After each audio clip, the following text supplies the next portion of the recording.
नमस्कार, प्रखर राजपूत को देख रहे हैं आप। आज तारीख 26 दिसंबर साल 2025 और इजराइल, फिलिस्तीन, लेबनान समेत पूरी दुनिया की खबरों के साथ एक बार फिर से आपके सामने हाजिर हुआ हूं। इस वीडियो में हम आपको बताएंगे कि ईरान के टॉप कमांडर को इजराइल ने फिर से मारा है और इसको लेके कौन सा बड़ा ऐलान किया इजराइल ने, इसके बारे में आपको डिटेल में पता चलेगा। और साथ ही इस वीडियो में हम आपको ये भी बताएंगे कि हिजबुल्लाह के अंदर एक छुपा हुआ गद्दार है। अब ये गद्दार कौन सा है और इसके बारे में इजराइल ने पहली बार अपने मुंह से क्या कुछ कहा है, इस खबर को हम डिटेल में एनालिसिस करेंगे। और साथ ही इस वीडियो में हम आपको ये भी बताएंगे कि हिजबुल्लाह ने लेबनान की आर्मी से और लेबनान की सरकार से एक रिक्वेस्ट की है और इस रिक्वेस्ट को लेबनान की सरकार ने क्या ठोकर मार दी है और इस ठोकर मारने के बाद लेबनान को कितना बड़ा नुकसान होने वाला है, इसके बारे में भी हम डिटेल में एनालिसिस करेंगे। और साथ ही बांग्लादेश में इस समय मोहम्मद यूनुस ने जो खेल खेला था वो खेल किस हिसाब से उल्टा पड़ गया, इसके बारे में भी हम डिटेल में बातचीत करेंगे। यानी यकीन मानिए आज की जो खबरें हैं बहुत ज़्यादा अहम होने वाली हैं, बहुत ज़्यादा इंपॉर्टेंट होने वाली हैं। इस वजह से वीडियो को लास्ट तक जरूर देखिएगा। चैनल पे नए हैं तो वीडियो को लाइक करके, चैनल को सब्सक्राइब करके अपना प्यार जरूर दे दीजिएगा। और साथ ही आपको मेरी वीडियो कैसी लगती है, अच्छी लगती है तो सपोर्ट कीजिए कमेंट में। और साथ ही इस वीडियो को अपने 4-6 दोस्तों तक शेयर कीजिए, चूंकि आप जानते हैं कि जो लोग सही खबरें बताते हैं मुसीबतें हमेशा ही उनका पीछा करती रहती हैं। तो इस मुसीबतों के पीछे के बीच आप चाहें तो हमारी ढाल बन के खड़े हो सकते हैं। इस वीडियो को शेयर कर दें ताकि ज़्यादा से ज़्यादा लोग हमारी बातों तक पहुंच सकें। खैर, आप लोग समझदार हैं, हमारा सपोर्ट हमेशा ही करते हैं। तो बिना किसी वक्त को जाया कि अब आपको सबसे पहली खबर बताता हूं और सबसे बड़ी खबर निकल के सामने आ रही दोस्तों लेबनान के हवाले से। लेबनान की सरकार ने लेबनान का बेड़ा गर्क कर दिया। आज रिपोर्ट निकल के सामने आई कि लेबनान के जो फॉरेन मिनिस्टर हैं यूसुफ राजी, इन्होंने बड़ा बयान देते हुए कहा कि इजराइल को टेंशन लेने की जरूरत नहीं है और इजराइल को हमला करने की भी जरूरत नहीं है, हम हिजबुल्लाह को बहुत जल्द डिसआर्म कर देंगे। अब यूसुफ राजी ने जब ये बयान दिया, शायद इनको उम्मीद थी कि इतना बोलने के बाद इजराइल हमला नहीं करेगा। इनको यह भी लगा था कि अगर हम ऐसा बोल देंगे इजराइल हमला रोक देगा, तब पूरी दुनिया में हमारा भौकाल हो जाएगा कि देखो जो काम हिजबुल्लाह नहीं कर पाया वो काम हमने डिप्लोमेसी से कर दिया। लेकिन गजब का खेल देखिए कि इसी के जस्ट बाद लेबनान ने वो बौछार झेली अपने ऊपर मिसाइलों की कि इसके बारे में लेबनान की सरकार तो कुछ बोलना ही नहीं चाह रही। लेकिन इजराइल की आर्मी और सिनबेट दोनों ने बड़ा दावा किया है कि लेबनान के अंदर हिजबुल्लाह के अलावा ईरान का एक और विंग चलता है जिसका नाम है ईरानीज कुड्स फोर्स। कोड भाषा में इसको यूनिट 808 कहा जाता है और इसको एक्चुअल जो नाम दिया गया है वो है ईरानी कुड्स फोर्स। और ये हिजबुल्लाह की ही तरह काम करती है, लेकिन हिजबुल्लाह में एक टॉप कमांडर होगा, एक सेक्रेटरी होगा, एक चीफ होगा। लेकिन ईरानीज कुड्स फोर्स में ऐसा कुछ नहीं है। ये ईरान से डायरेक्ट ऑर्डर लेते हैं और डायरेक्ट ऑर्डर लेने के बाद डायरेक्ट हमला करते हैं। भले इनका हमला ज़्यादातर लाइमलाइट में नहीं आया, ज़्यादातर मीडिया में नहीं आया, लेकिन ये ईरान से पावर लेके डायरेक्ट हमला करते हैं। आज हिजबुल्लाह के साथ साथ इस ईरानी कुड्स फोर्स पे भी इजराइल ने बमबारी की। वीडियो आप स्क्रीन पे देख सकते हैं कि किस हिसाब से हमला हुआ है। और इस हमले में जो इसके टॉप कमांडर थे मोहम्मद मरसद, इनको भी मार दिया। और इस हमले के बाद अब ये सीधा कयास लगाया जा रहा है कि ईरान बदला लेगा, क्योंकि ये ईरान के ऊपर डायरेक्ट इम्पैक्ट था। और ताजुब की बात यह है कि ईरान ने फौरन बदला लिया और इस बदले का जो एंगल था, भले ही वो हथियारों का नहीं था, मिसाइलों का नहीं था, लेकिन बदला इस तरीके से लिया कि अमेरिका, इजराइल, यूके, ये तमाम लोग जो ईरान के खिलाफ साजिशें करते थे, ये तमाम लोग खामोश हो गए। हुआ कि आपको डिटेल में समझाता हूं। दरअसल जब इस हमले के बारे में आईडीएफ और सिनबेट बढ़ा चढ़ा के बातें बता रहे थे, इसी दौरान एक टैंकर लिया हुआ जहाज जिसपे कई मिलियन बैरल का कच्चा तेल लदा हुआ था, ईरान की टेरिटरी से गुजर रहा था। अब जैसे ही आईआरजीसी के कमांडर ईरान के देखते हैं, फौरन इस टैंकर के पास जाते हैं, उसको कब्जा कर लेते हैं। अब ताजुब की बात यह है कि ईरान ने इतनी बेइज्जती के साथ कब्जा किया है कि कोई भी देश इसके बारे में क्लेम कर ही नहीं रहा। कोई भी नहीं कह रहा कि ये टैंकर हमारा है।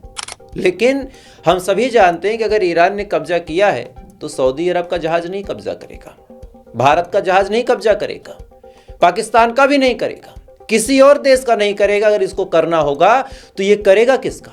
या तो इजराइल का या फिर अमेरिका का। इसके अलावा ये किसी और देश के टैंकर को कब्जा क्यों करेगा?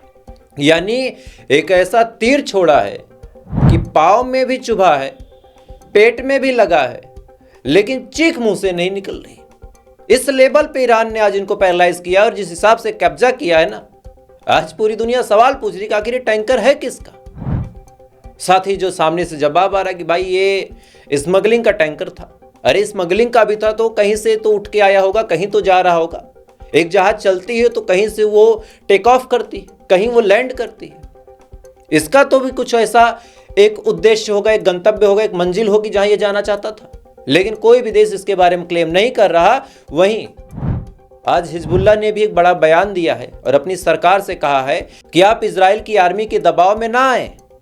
हिजबुल्लाह ने अपनी सरकार को चेताया और कहा कि आप हिजबुल्लाह के साथ भरोसे के साथ खड़े हो जाएं, आप इजराइल के दबाव में ना आए, क्योंकि जिस दिन हिजबुल्लाह अपने हथियारों को छोड़ के पीछे हट जाएगा उसी दिन इजराइल की जो आर्मी है घुसती हुई चली जाएगी। और ये एक ब्रूटल फैक्ट है दोस्तों, इस फैक्ट से कोई इनकार नहीं कर सकता।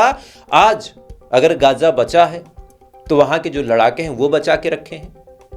आज अगर लेबनान बचा है तो लेबनान में जो रेजिस्टेंस ग्रुप है इन्होंने बचा के रखा है। बाकी लेबनान की सरकार कैसी आपको बताने की जरूरत नहीं है। You far better know that कि वहां पे कैसी सरकार ऑपरेट कर रही है, आपको बताने की जरूरत नहीं है। खैर, इधर ये तमाम चीजें दोस्तों चल ही रही हैं। इधर बड़ी खबर निकल के सामने आ रही वेस्ट बैंक से। वेस्ट बैंक में इजराइल ने गजब का जुल्म ढाया है। जो अमेरिका ये कहता है इजराइल के साथ मिलके कि इजराइल क्रिश्चियनों के लिए, ईसाइयों के लिए बिल्कुल सेफ जगह है, इजराइल कभी भी ईसाइयों पे हमला नहीं करता, वो तो केवल मुसलमानों का दुश्मन है।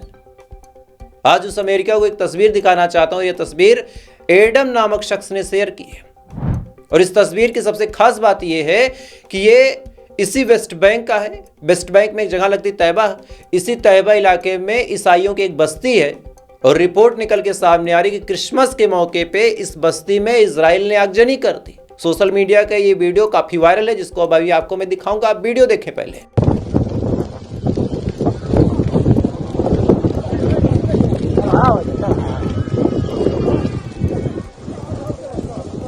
इस वीडियो में आप साफ तौर पे देख सकते हैं कि किस हिसाब से आग लगी है, किस हिसाब से वेस्ट बैंक में उस ईसाइयों की बस्ती को जलाया जा रहा और किस हिसाब से वहां पे ईसाइयों को मार के भगाया जा रहा। लेकिन अमेरिका में यह शायद देखने की हिम्मत ही नहीं है कि वो देख के बता सके कि किस हिसाब से ईसाइयों के ऊपर भी इजराइल जुल्म सितम कर रहा। खैर, इधर ये तमाम चीजें चली रही। इधर 12 से ज्यादा देशों ने इजराइल के खिलाफ मोर्चा खोल दिया इसी वेस्ट बैंक के मामले पे।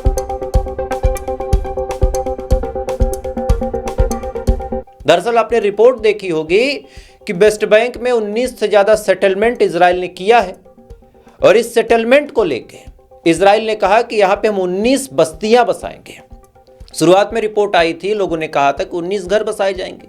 लोगों ने इग्नोर किया कि चलो ठीक है यार, इतना कब्जा इधर हो ही रहा है गाजा पे, वेस्ट बैंक पे भी 19 घर बसा लेंगे। लेकिन 19 घर की तो बात ही नहीं थी, ये 19 बस्तियां बसा रहे थे दोस्तों। और इन 19 बस्तियों को इतना एक्सपेंड किया जाएगा कि वेस्ट बैंक पूरा खत्म हो जाएगा। और ये बात जब बाहर आई तो पूरी दुनिया के लोग तो खामोश हो गए। ये जो 56 मुस्लिम देश हैं, ये जो अरब कंट्रीज हैं, ये खामोश हो गए। लेकिन जो सोवियत है वो बोला, जो यूरोपियन यूनियन है, यूरोपियन यूनियन के 12 देश इस समय निकल चुके हैं इजराइल के खिलाफ, उन्होंने मोर्चा खोला है। और साथ ही ताजुब की बात आपको बताऊं, जापान और कनाडा जो अमेरिका के बड़े अच्छे दोस्त माने जाते हैं, इन्होंने भी अपने जमीर को जिंदा करते हुए कहा कि इजराइल वेस्ट बैंक में जो कब्जा कर रहा है हम उसकी मजम्मत करते हैं। लेकिन फिर बड़ा सवाल निकल के सामने आता है कि भाई साहब, मजम्मत करने से क्या हासिल होगा, क्या हासिल होगा। लेकिन फिर भी गलीमत है कि ये लोग मजम्मत कर रहे हैं। यहां तो अरबों का फाल देखिए, ये सऊदी, ये मोहम्मद बिन सलमान जिसकी तस्वीर आप स्क्रीन पे देख रहे हैं, इनकी हालत ऐसी है कि इनको सब पता है क्या हो रहा। लेकिन थोड़े से तेल बेचने की लालच में इन्होंने पूरे इस्लाम को बेड़ा गर्क करके रख दिया है। सबसे ज्यादा अगर किसी ने गंधवाया है इस्लाम को तो सबसे नंबर 1 पे पाकिस्तान है। क्यों है वो भी अभी आपको बता दूंगा। और दूसरे पे बांग्लादेश है। पाकिस्तान को मैंने इसलिए कहा चूंकि पाकिस्तान ने अब फिर से शराब के एक्सपोर्ट को ओपन कर दिया। मुस्लिम कंट्री में शराब एक्सपोर्ट होगी, 150 साल बाद ये कंपनी आएगी, नहीं तो उस पार्टिकुलर इलाके में 150 साल से शराब नहीं पहुंची थी, आएगी।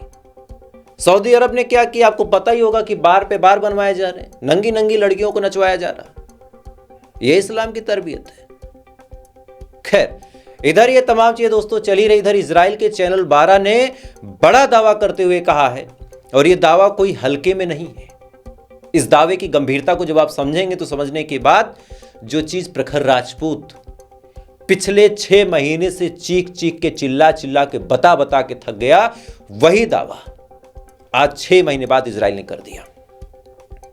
इजराइल के चैनल 12 में यह रिपोर्ट छपी है कि हिजबुल्लाह के अंदर इजराइल के कई ऐसे लोग हैं, या फिर साफ तौर पे कहा जाए कि हिजबुल्लाह के कई ऐसे मेंबर हैं जो इजराइल के लिए अब काम कर रहे हैं। इनका काम है प्रीसियस लोकेशनों को बताना कि रॉकेट कहां रखे हैं। इनका काम है यह बताना कि कौन सा कमांडर कब कहां जाएगा। तभी तो आप देखिए कि आज भी हमला कर दिया, मार दिया।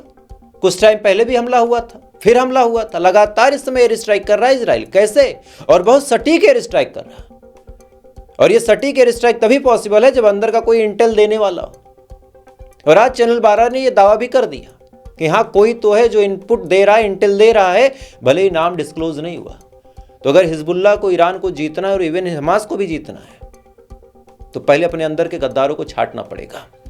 खैर, इधर ये तमाम चीजें दोस्तों चल ही रही हैं। इधर अगली खबर बांग्लादेश से निकल के सामने आ रही कि बांग्लादेश में मोहम्मद यूनुस ने जो कुछ खेला, पहले तो उस्मान हादी की हत्या करवाई। और ये बात मैं कोई अपने मुंह से नहीं बोल रहा हूं, उस्मान हादी के जो भाई हैं ओमान हादी, इन्होंने अपने मुंह से कहा कि ये सब मोहम्मद यूनुस की चाल है ताकि चुनाव में कोई कंपटीशन न रह जाए, चुनाव टल जाए और मोहम्मद यूनुस कुर्सी पे बैठे रहें। हालांकि अभी इस मामले में जांच पड़ताल हो रही, उसी के बाद फिर हिंदुओं के ऊपर कैसा अत्याचार हुआ बताने की जरूरत नहीं है।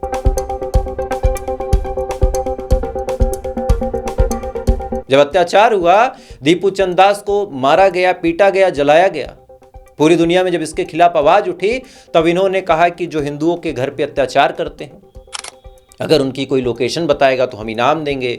यह भी कहा कि जो आरोपी हमने उनको पकड़ लिया, तमाम नौटंकी की। लेकिन इसी बीच फिर रिपोर्ट निकल के सामने आई है कि एक हिंदू युवक को फिर से मारा गया, जिसका नाम अमृत मंडल है। और अमृत मंडल के ऊपर आरोप क्या है? दीपू चंद दास के ऊपर तो आरोप लगा कि उसने मोहम्मद साहब के बारे में कुछ बोला था। अब बोला था नहीं बोला था ये तो ऊपर वाला ही जाने, या फिर दीपू चंद दास जाने बेचारा, लेकिन वो तो इस दुनिया में है नहीं। इस अमृत मंडल के ऊपर आरोप लगा कि ये बेचारा वसूली गलत तरीके से कर रहा था, अवैध वसूली। इसके बाद इसको पीट पीट के मार दिया गया। मोहम्मद यूनुस को लगा कि अगर ऐसा करेंगे तो सिस्टम बिल्कुल फिट बैठ जाएगा, चुनाव नहीं होगा। बीच में इन्होंने एक और कांड किया, और इस कांड को आपको समझा देता हूं। आप सोचिए जरा, बीजेपी को अगर चुनाव जीतना हो तो बीजेपी के खिलाफ कितनी पार्टियां हैं? मेजर यूपी की बात अगर कर ले तो एक कांग्रेस है और एक समाजवादी पार्टी। मायावती जी तो अब कुर्सी छोड़ चुकी हैं, राजनीति छोड़ चुकी हैं। उनको आप हटा दें तो अभी मेजर तौर पे जो फाइट देते हैं वो समाजवादी पार्टी है, और साथ ही राहुल गांधी की पार्टी कांग्रेस है। अब आप सोचिए कि कुछ ऐसा सिस्टम बैठ जाए कि ना समाजवादी पार्टी चुनाव लड़ सके और ना ही राहुल गांधी की कांग्रेस लड़ सके, तो ऐसे हाल में तो फिर बीजेपी जीती है। सेम काम मोहम्मद यूनुस ने किया। मोहम्मद यूनुस के खिलाफ 2 पार्टियां आवाज उठा सकती थी, एक शेख हसीना की। अब शेख हसीना का क्या हाल है आप देख ही सकते हो, बांग्लादेश बेचारी जा ही नहीं सकते, तो उनकी पार्टी का तो पत्ता कैंसिल। दूसरा खालिद जिया, जिनकी पार्टी का नाम है बीएनपी यानी बांग्लादेशी नेशनलिस्ट पार्टी। इस पार्टी में भी गजब की कहानी आप देखिए कि शेख हसीना को तो हटा ही दिया था, लेकिन इस पार्टी की जो एक लीडर है जो चुनाव लड़ सकती थी, जो प्रधानमंत्री पद की उम्मीदवार थी, जिनका नाम है खालिदा जिया, आज उनकी तबीयत इस कदर खराब है कोई चुनाव लड़ ही नहीं सकती। बेचारी वेंटिलेटर पे हॉस्पिटल में, और कभी भी ऊपर वाले को प्यारी हो सकती, उम्र भी हो चुकी थी, तमाम उनके साथ समस्याएं भी थी। इस वजह से मोहम्मद यूनुस को लगा कि इधर दंगा उंगा हो जाएगा, इधर हम मुसलमानों के रहनुमा बन जाएंगे, और अपोजिशन में कोई मजबूत पार्टी है नहीं, तो ऐसे हाल में एक तरफा निर्विरोध। लेकिन ये दांव उल्टा पड़ गया इनका। दांव इस वजह से उल्टा पड़ा कि खालिदा जिया के जो बेटे हैं, जिनका नाम है तारिक रहमान, ये 17 साल का वनवास काट के फॉरेन से आ चुके हैं।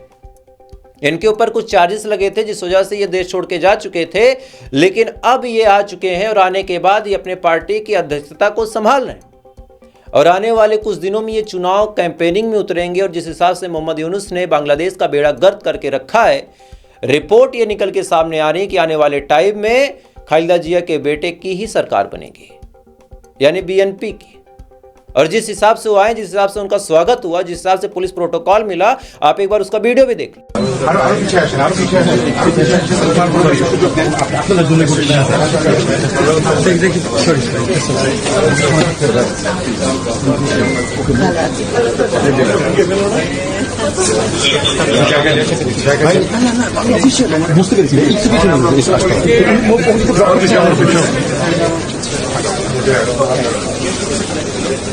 इस वीडियो में आप साफ तौर पे देख सकते हैं कि बांग्लादेश की आवाम इनके पीछे क्रेजी है। और क्रेजी होने के पीछे सबसे बड़ी वजह यह है दोस्तों कि ये 17 साल बाद वनवास काट के लौटे हैं।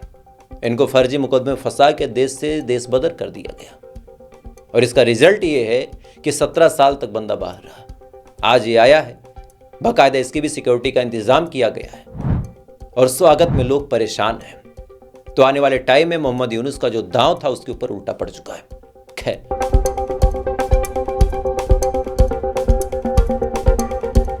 आगे क्या होता है ये तो ऊपर वाला ही जाने। तो फिलहाल अभी के लिए बस इतना ही। बाकी थोड़ी देर बाद आपसे फिर मुलाकात होगी ऐसी किसी खबर के साथ। तब तक आप अच्छे रहें, खुश रहें, अपना ख्याल रखें। और कुछ बड़ी अपडेट्स आने वाली है अगले वीडियो में, तो उसको आप लाजमी देखिएगा।